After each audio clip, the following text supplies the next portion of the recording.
Inendorso na ni US President Joe Biden si Vice President Kamala Harris para sa pagtakbo sa pagkapresidente sa Nobyembre. Ito'y matapos niyang i-anunsyo ang kanyang pag-atras sa presidential race na anyay pagsasaalang-alang sa kahilingan ng kanyang partido.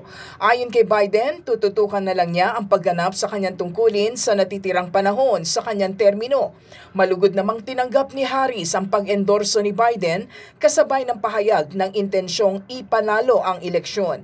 Sa isang post sa kanyang social media account, iginiit ni Harris na sisikapin niyang pag-isahin ang Democratic Party at ang buong Amerika para matalo si dating US President Trump at ang anyay Project 2025 agenda nito.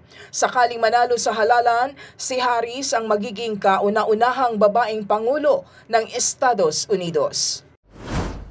Nagpalipad na naman ang North Korea ng mga trash balloon o lobo na may lamang mga basura patungo sa South Korea.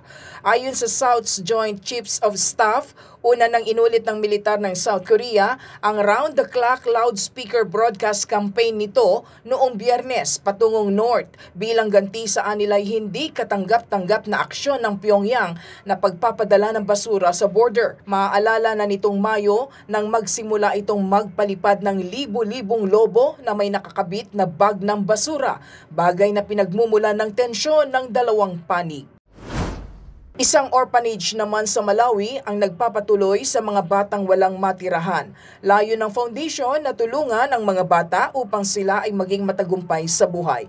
Ilan din sa mga guro ang voluntaryong nagtuturo sa loob ng orphanage. Umaasa siya na dumami pa ang mga grupong magkaroon ng inisyatiba gaya nito at marami pang mga bata ang matulungan. Joy Salamatin para sa Pambansang TV sa Bagong Pilipinas.